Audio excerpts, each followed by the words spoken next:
Where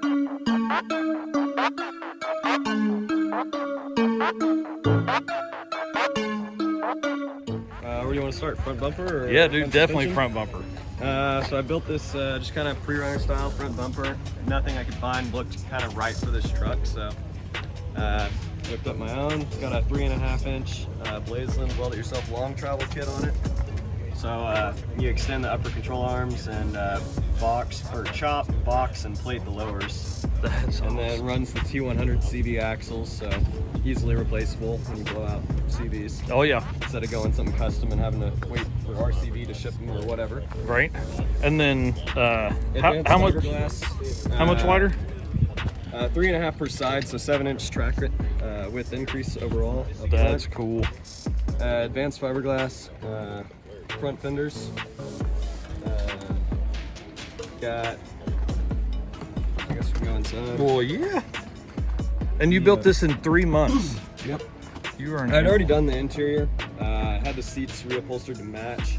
These are out of a 2016 Ford Police Interceptor sedan, the seats, and I adapted the base and everything, so they would tilt and slide like the factory seats would. So those are all kind of adapted to work as OEM seats would. What, dude? That's awesome. Yeah, that's awesome. It's those little touches like that we enjoy. Exactly, and when you only have 2 doors and you got stuff in the back, you don't realize how it's got to be a slider. Yeah. That's awesome. Wheels and tires? Some 16-inch Method 704s. Repainted them. I was thinking I'd do gloss black, but I'd previously painted the old wheels bronze, and I was like, these need to be bronze. Dude, it looks just right with the setup. Appreciate it. And then rear bumper. Let's actually move it around. Yeah, out of the water. Yeah.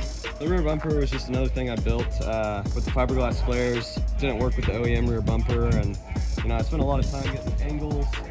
I was kind of hesitant about doing a square tube bumper, but this thing basically lines up with the bottom of the flare, flares out a little bit to kind of, fit all right, and doesn't look super chunky for just a square tube bumper. But yeah, spend time on that.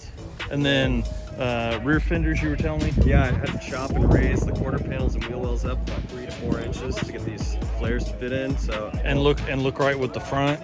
Exactly. Get the up travel room in there. So yep. That's cool. Got Chevy 63s on the back for the leaf springs, did the low range for that. I see the roll bar there in the back for when the roof is off, I guess. That makes sense. Yeah, that's original, so. That's cool. I didn't really do anything there, just welded on some posts and built a spare tire mount for it. Nice. And then some 14-inch Travel King 2.0s tuned Filthy Motorsports for this truck, so rides really nice back there and soaks up really anything you kind of throw at it.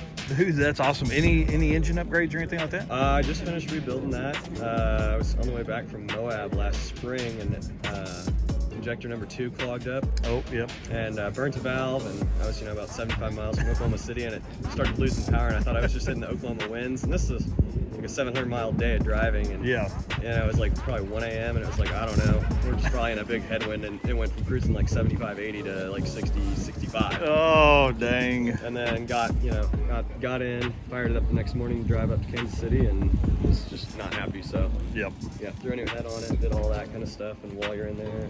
Oh yeah, while you're in there conversation. Exactly. Yeah. That's cool, man. Well, where can people find you? Instagram? Yeah, I've got an Instagram at the Rally Runner. Rally Runner? All right. Just the Rally Runner. On it. Sweet. Yeah. Awesome, dude. Thanks, man. Yeah, no problem. Yeah. Japanese